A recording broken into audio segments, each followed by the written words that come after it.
ರ್ಯಾನಿಮ್ ಕಂಪನಿಗೆ ಸಂಬಂಧಪಟ್ಟ ಹೈಟೆನ್ಷನ್ ವಿದ್ಯುತ್ ಕಂಬಗಳು ಮುರಿದು ಬಿದ್ದ ಪರಿಣಾಮ ರೈತರು ಹಾಗೂ ಸಾರ್ವಜನಿಕರು ಜೀವ ಭಯದಲ್ಲಿ ದಿನ ಕಳೆಯುವಂತಾಗಿದೆ.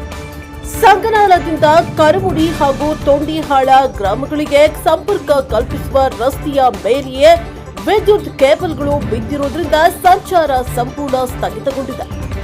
ಸರ್ವೆ ನಂಬರ್ 572ರ ಜಮೀನಿನಲ್ಲಿ 2 ಹೈಟೆನ್ಷನ್ ಕಂಬಗಳು ಶನಿವಾರ ಸಂಜೆ ವೇಳೆ ಮುರಿದು ಬಿದ್ದಿವೆ. ಘಟನೆಯ ಬಳಿಕವೂ ಭಾನುವಾರ 24 ಗಂಟೆಗಳಾದರೂ ಸಂಬಂಧಿಸಿದ ಕಂಪನಿ ವತಿಯಿಂದ ಕೇಬಲ್ ತೆರವು ಕಾರ್ಯ ಕೈಗೊಳ್ಳದಿರುವುದು ಗ್ರಾಮಸ್ಥರ ಆಕ್ರೋಶಕ್ಕೆ ಕಾರಣವಾಗಿದೆ. ಗ್ರಾಮಸ್ಥರ ಪ್ರಕಾರ ಕಂಬಗಳು ಬಿದ್ದು ಬಳಿಕವೂ ಬೆಳಗ್ಗೆ 6 ಗಂಟೆಯವರೆಗೂ ವಿದ್ಯುತ್ ಸರಬರಾಜು ಮುಂದುವರೆದಿತ್ತು.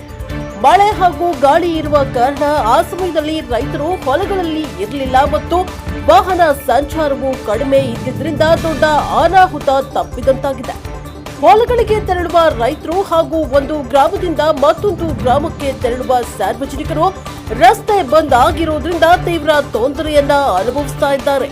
ಈ ಘಟನೆ ಕುರಿತು ಮಾಧ್ಯಮದವರು ಸಂಬಂಧಿಸಿದ ಕಂಪನಿ ಅಧಿಕಾರಿಗಳನ್ನ ಪ್ರಶ್ನೆ ಮಾಡಿದಾಗ ನಾವು ಬೇರೆ ಕಂಪನಿಯವರು ಎಂದು ಹೇಳಿ ಸ್ಥಳದಿಂದ ತೆರಳಿದ್ದಾರೆ ಎನ್ನಲಾಗಿದೆ.